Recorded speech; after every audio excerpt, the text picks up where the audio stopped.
जय हिंद, नमस्कार। स्वागत है आपका अपना YouTube channel Galaxy study circle में।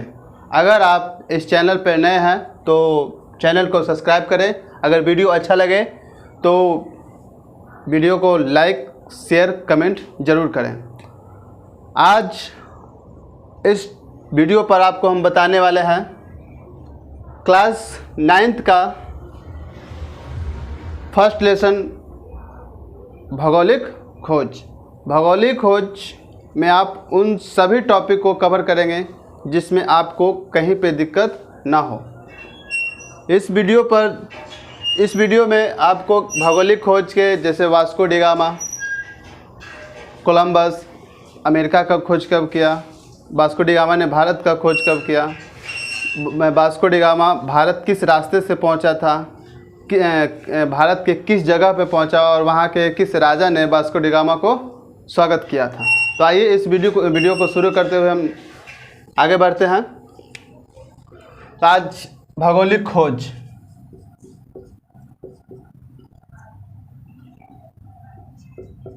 भौगोलिक खोज अब समझते चलना है कि भौगोलिक खोज है क्या। भौगोलिक खोज का मतलब क्या होता है, भौगोलिक खोज का शाब्दिक अर्थ क्या होता है। तो भौगोलिक खोज का शाब्दिक अर्थ होता है विश्व के वैसे भूभाग का खोज करना जिसका अस्तित्व तो इस धरती पर था परंतु विश्व के अन्य देशों के साथ इसका व्यापारिक संबंध नहीं था। भौगोलिक खोज का शाब्दिक अर्थ क्या होता है, इसको ध्यान से समझ लेना, बहुत अच्छा। तो भौगोलिक खोज का शाब्दिक अर्थ होता है विश्व के वैसे भूभाग जिसका अस्तित्व तो इस धरती पर था परंतु विश्व के अन्य देशों के साथ उसका व्यापारिक संबंध कायम नहीं था। तो व्यापारिक संबंध आपको पता होगा, ऐसे नहीं कि आज आपको पता होगा कि विश्व में आज पूरे पृथ्वी पर 7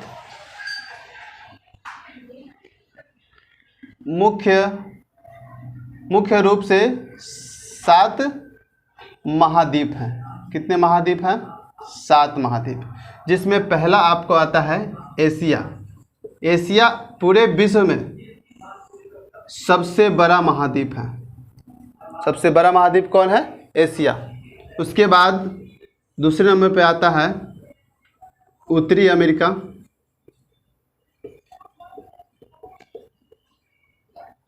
तीसरे नंबर पे आता है अफ्रीका। चौथे नंबर पे आता है दक्षिण अमेरिका। 5वें नंबर पे आता है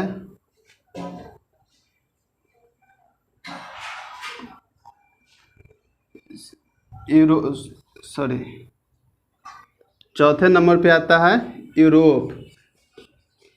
5वें नंबर पे आता है दक्षिण अमेरिका। 6ठे नंबर पे आता है अंटार्कटिका।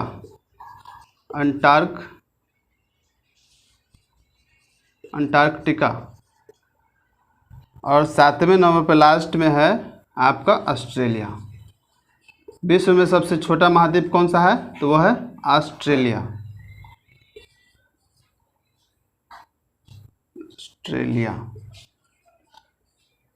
तो आइए हम अपने मेन टॉपिक पे आते हैं। भौगोलिक खोज नंबर पर है अंटार्कटिका और 7वें नंबर पर है ऑस्ट्रेलिया, जो कि पूरे विश्व में सबसे छोटा महाद्वीप है। कौन सा महाद्वीप है? ऑस्ट्रेलिया महाद्वीप है। तो आते हैं अपने टॉपिक पे, भौगोलिक खोज। भौगोलिक खोज का शाब्दिक अर्थ समझ गए होंगे कि विश्व के वैसे भूभाग जो धरती पर इसका अस्तित्व था परंतु विश्व के अन्य देशों के साथ इसका व्यापारिक संबंध नहीं था। तो ऐसा प्राचीन समय में ऐसे जो 2 महाद्वीप थे, यूरोप और एशिया, इन दोनों के बीच में प्राचीन काल में एवं मध्य काल में, इन दोनों कालों में व्यापार इन दोनों के बीच होता था। व्यापार होने के बावजूद, है ना, ऐसी क्या ज़रूरत हुई या क्यों आवश्यकता हुआ कि अन्य मार्गों की खोज हुई या अलग अलग जगहों की खोज होना शुरू हुआ। तो आइए पहले हम जानते हैं भौगोलिक खोज के प्रमुख कारण। भौगोलिक खोज के प्रमुख कारण कौन कौन थे?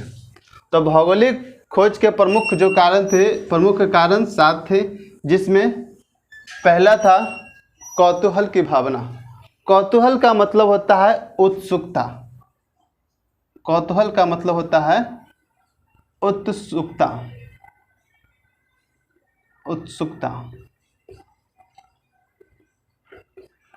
अब यहाँ पे ध्यान देना है कि यूरोप और एशिया के बीच व्यापार होते थे, लेकिन यहाँ के लोगों को ऐसा लगता था कि पृथ्वी पर अगर हम यहाँ पे हैं तो हमारे जैसे भी कई जगहों पे हमारे जैसे लोग यहाँ निवास करते होंगे। तो उत्सुकता मतलब कि उत्सुकता थी कि हमारे जैसे भी लोग कहीं न कहीं इस धरती पर निवास करते होंगे। इसीलिए भी भौगोलिक खोज यानी अलग अलग भागों की खोज करने के लिए उत्सुकता हुई और खोज जारी हुआ।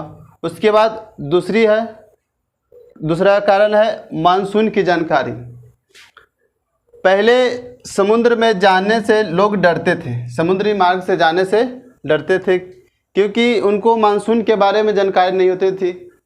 समुद्र में जाने से आपको पता होगा कि समुद्र में बड़ी बड़ी लहरें जैसे ज्वार भाटा आते रहते हैं, तो मानसून की सही जानकारी नहीं होने के कारण डरते थे कि अगर हम समुद्र में जाएंगे तो कहीं हमारे नाव लहर में फंस ना जाए, ज्वार में फंस ना जाए, इस कारण से नहीं जाते थे। लेकिन जब मानसून की जानकारी हो गई तो लोग आसानी से समुद्र में अपनी जहाज़ लेकर के आगे बढ़ने लगे। तीसरा प्रमुख कारण था नवीन वैज्ञानिक आविष्कार।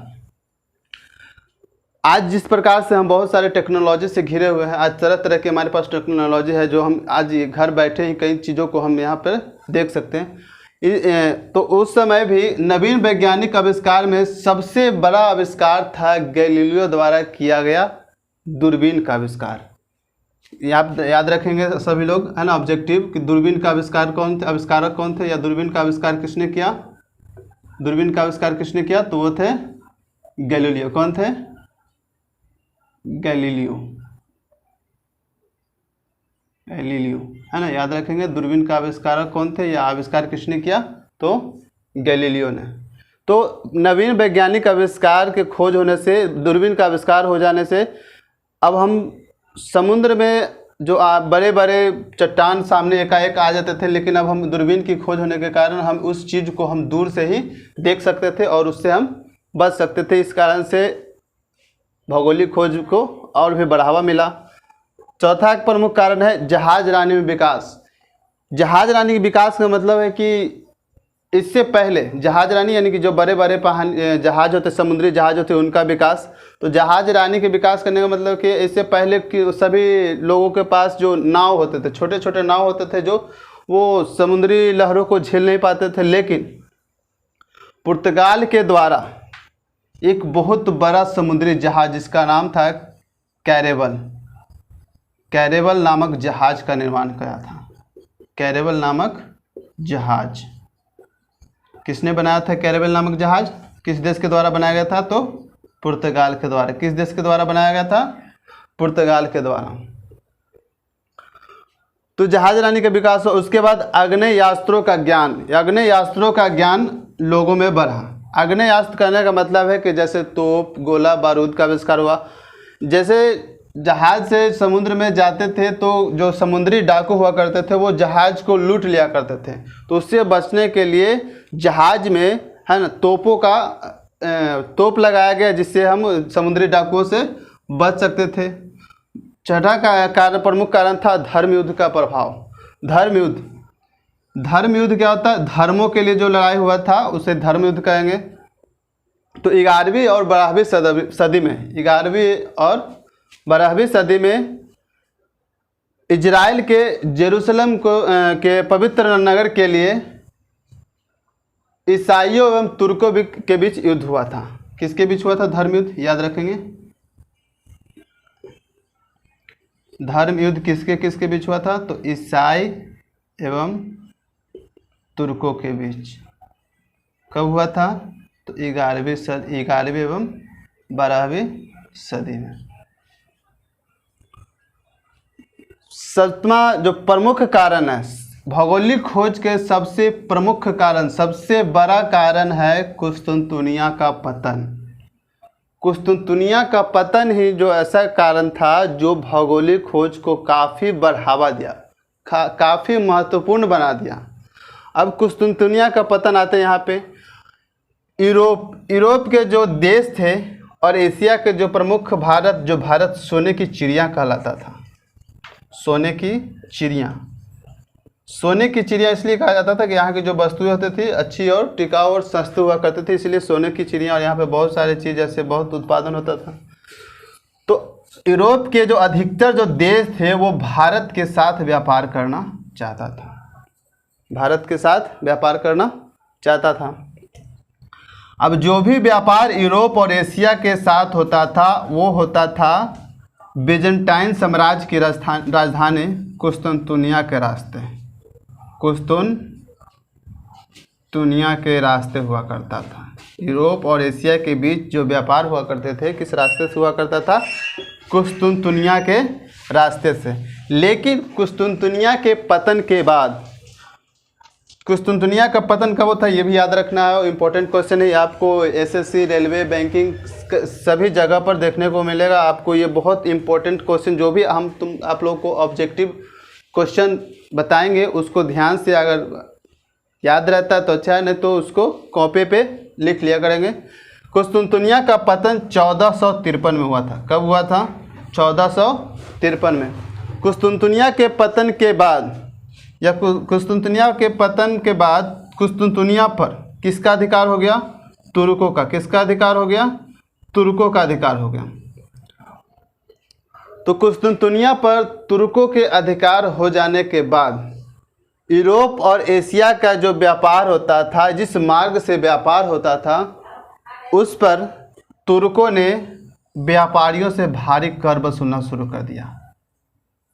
कर यानी टैक्स, ज़्यादा टैक्स वसूलना शुरू कर दिया, जो कि यूरोप के व्यापारियों के लिए फायदेमंद नहीं साबित हुआ। तो इसीलिए सबसे प्रमुख कारण कुस्तुनतुनिया का पतन है। इसीलिए यूरोप के जो देश के जो व्यापारी थे उनको महसूस हुआ कि हम ऐसे मार्ग की खोज करेंगे जो कुस्तुनतुनिया के मार्ग से हमको बचा सके, वहाँ के जो भारी टैक्स जो वसूला करता था तुर्क उससे बच सके। तो यूरोप के व्यापारियों के लिए एक ही मार्ग बच रहा था, जो रास्ता था समुद्री मार्ग। कौन सा मार्ग था? समुद्री मार्ग। तो समुद्री मार्ग की खोज ऐसा नहीं है कि जो भारत या जो देश थे कहीं समुद्र में खोया हुआ था और इसके बारे में कोई नहीं जानता था। तो समुद्री मार्ग की खोज हुई। आपको पता होना चाहिए कि 1492 में कोलंबस ने अमेरिका का खोज किया था। याद रखेंगे, ये ऑब्जेक्टिव क्वेश्चन बहुत ही इम्पोर्टेंट होता है। सभी एग्ज़ामों में ये क्वेश्चन आ सकते हैं, ऐसा नहीं कि आ जाएंगे, ये आते हैं। आप इसको ध्यान में रखेंगे और इसको जो भी ऑब्जेक्टिव इस वीडियो में बताया जाएगा उसको ध्यान से अपने कॉपी में लिख सकते हैं या इसको स्क्रीनशॉट भी कर सकते हैं। कोलंबस ने अमेरिका का खोज किया था 1492 में। कोलंबस का पूरा नाम था क्रिस्टोफर कोलंबस। क्या नाम था? Christopher Columbus. अब चूँकि कोलंबस भी चाहता था कि हम भारत की खोज करें। क्रिस्टोफर कोलंबस मुख्य रूप से यह स्पेन का था। किस देश का था? स्पेन का। उस समय स्पेन जो था इटली के अधिकार में था। किसके अधिकार में? क्रिस्टोफर कोलंबस कहाँ का नागरिक था? तो इटली का। तो क्रिस्टोफर कोलंबस भी स्पेन से जब अपने जहाज लेकर के निकला तो वह भी भारत की खोज में निकला था, लेकिन मतलब कि गलती से यह भारत के जगह एक नई जगह पे पहुंचा, है ना। इसीलिए कहा जाता है कि एक नई दुनिया का खोज हुआ, क्योंकि इसके बारे में यूरोप वासियों को सभी को पता था कि पूरब में भारत है, चाइना है, जो व्यापारी के लिए फ़ायदेमंद होता था। लेकिन पृथ्वी यानी कि जो समुद्र के पश्चिम हिस्से में इनके बारे में पता नहीं था कि पश्चिम में भी कोई महाद्वीप है, द्वीप है जहाँ पर लोग निवास करते हैं। तो क्रिस्टोफर कोलंबस जब यहाँ पे पहुँचा तो लगा कि हम इंडिया पहुँच गए। इसीलिए यहाँ के नागरिकों को क्रिस्टोफर कोलंबस ने रेड इंडियन नाम दे दिया। क्या नाम दिया? Red Indian. अब रेड इंडियन इसीलिए कहा जाता है, क्या आप लोगों को पता होगा, विदेशी जो नागरिक हुआ करते हैं एकदम गोरा, एकदम जो उनका जो चमड़ी होता है एकदम लाल होता है, इसीलिए उनको नाम दे दिया रेड इंडियन। तो अब कोलंबस को विश्वास ही नहीं हो रहा था कि ये भारत नहीं है, लेकिन इसकी पूरी खोज करने के लिए एक नागरिक था जिसका नाम था अमेरिगो वेस्पुसी। क्या नाम था? अमेरिगो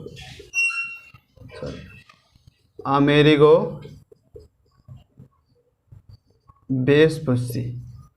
अमेरिगो वेस्पुसी की नई दुनिया के पूरे खोज करने के बाद कोलंबस को लगा कि नहीं, ये भारत नहीं है, ये अमेरिका है।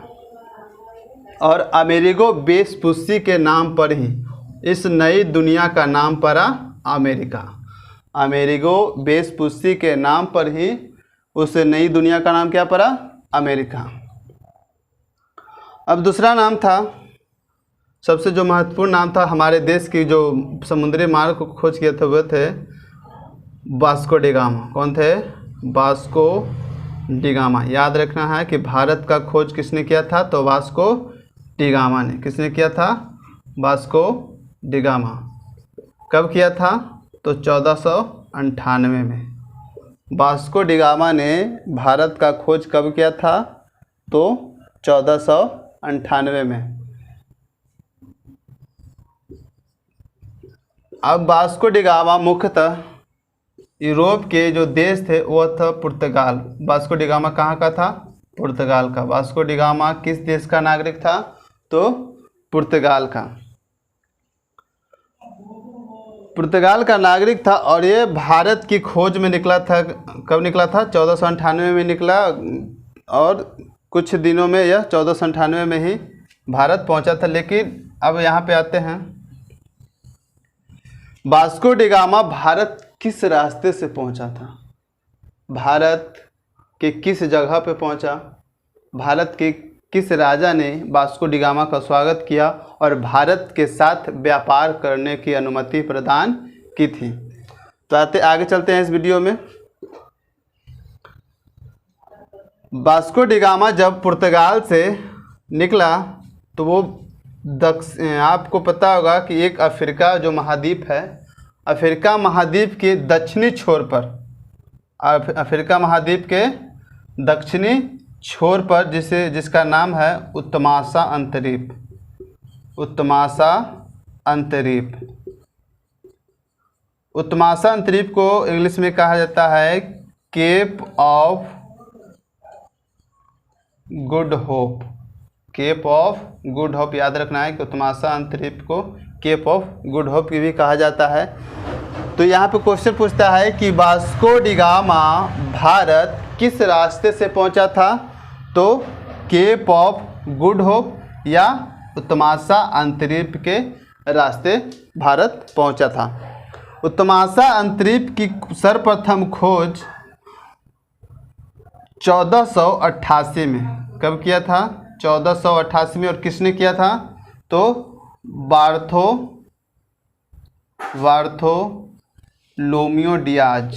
बार्थोलोमियो डियाज ने किया था। उत्तमासा अंतरीप या केप ऑफ गुड होप की खोज 1488 ईस्वी में बार्थोलोमियो डियाज ने किया था। और वास्को डी गामा भारत किस रास्ते से पहुंचा था? तो केप ऑफ गुड होप या उत्तमासा अंतरीप। ये याद करते चलना है जो भी ऑब्जेक्टिव होगा। अब आते हैं कि वास्को डी गामा भारत के किस जगह पर पहुंचा। तो वास्को डी गामा पुर्तगाल से निकल करके पहली बार कहाँ पहुंचा था? तो उत्तमासा अंतरीप पर। और चूंकि पता नहीं था कि अब हम यहाँ से किधर जाएंगे कि हम भारत पहुँचेंगे, सही रास्ता कौन सा होगा ताकि हमको भारत में पहुंच सकें।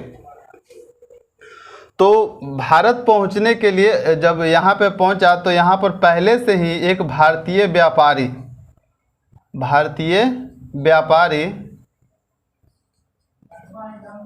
व्यापार करने के लिए पहुंचा था, व्यापार करने के लिए पहुंचा हुआ था। वह उस व्यापारी का नाम था अब्दुल मजीद। क्या नाम था? अब्दुल मजीद। अब जो व्यापारी था, भारतीय व्यापारी अब्दुल मजीद ने वास्को डी गामा ने अब्दुल मजीद से पूछा कि हमको भारत जाना है, हम कैसे, किस दिशा से जाएंगे कि हम भारत पहुंच जाएंगे। तो यहाँ पे क्वेश्चन पूछता है कि वास्को डी गामा को भारत पहुंचने के मार्ग को कौन बताया था?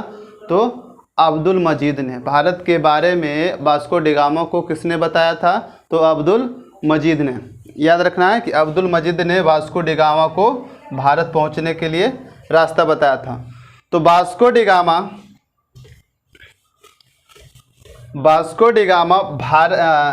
भारत के कालीकट बंदरगाह पे पहुंचा था। कहाँ पहुंचा था? कालीकट बंदरगाह पे। आज के वर्तमान राज्य केरल में, कहाँ पे, किस राज्य में है वर्तमान राज्य? केरल में एक बंदरगाह है, उसका नाम था कालीकट। आज भी यह मौजूद है कालीकट, जो मसालों के लिए प्रसिद्ध माना जाता है। भारत में मसालों के लिए प्रसिद्ध माना जाता है कालीकट। तो वास्को डी गामा उत्तमाशा अंतरिक्ष से सीधे भारत के लिए निकला और भारत के वर्तमान राज्य केरल के कालीकट बंदरगाह पे पहुंचा। कालीकट के राजा जमोरिन, कौन थे? जमोरिन। इसको याद करते चलेंगे कि वास्को डी गामा भारत के किस स्थान पे पहुंचा था? तो कालीकट पे। कहाँ पहुंचा था? कालीकट पे। और कालीकट के राजा कौन थे? तो जमोरिन। जब वास्को डी गामा कालीकट पहुंचा तो जमोरिन उनका भव्य स्वागत किया, उनका भव्य स्वागत किया और स्वागत के साथ उनको भोजन पे, है ना, भारतीय मसालों में भोजन बना के खिलाए। तो वास्को डी गामा को बेहद पसंद आया भारतीय मसाला और जमोरिन से व्यापार की अनुमति प्रदान कर लिए और उनको, जो वास्को डी गामा था, उनको व्यापार के लिए आसानी से अनुमति भी मिल गया।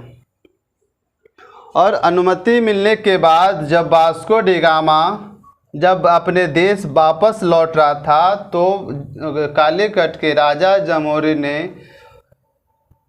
वास्को डी गामा के जहाज में ढेर सारे मसाले, है ना, रखवा दिए। और जब वास्को डी गामा अपने देश पहुंचा तो इस मसाले को वास्को डी गामा ने राजा के पास कुछ तो सैंपल के रूप में थोड़ा सा लेकर के गए और उनको बता दिए कि हाँ, ये हमने यहाँ से लेके आया है और जाके आप व्यापार कर सकते हैं। लेकिन बाकी जो बचे मसाले थे उनको वास्को डी गामा ने 26 गुना दामों में बेचा था, जो काफ़ी मुनाफा, आप समझ सकते हैं कि 26 गुना दाम कितना मुनाफा दिला सकता है। तो धन्यवाद, जय हिंद। आज के लिए इस वीडियो में इतना ही। अगले भाग में, ये मेरा भौगोलिक खोज का भाग 1 था। अब आने वाले वीडियो में भाग 2 में आपको बताया जाएगा भौगोलिक खोज का परिणाम, क्या क्या परिणाम हुआ, भौगोलिक खोज के कारण क्या क्या अच्छाइयाँ हुई और क्या क्या उसमें हानियाँ हुई। तो इन सब को हम अगले पार्ट में इसको डिस्कस करेंगे। वीडियो अगर अच्छा लगा हो तो वीडियो को लाइक करें, कमेंट करें, शेयर करें। अगर आपको कहीं भी दिक्कत हो तो कमेंट के माध्यम से हमको आप बता सकते हैं, ताकि हम उस चीज़ को आपको और अच्छे तरीके से बताएं। धन्यवाद, जय हिंद।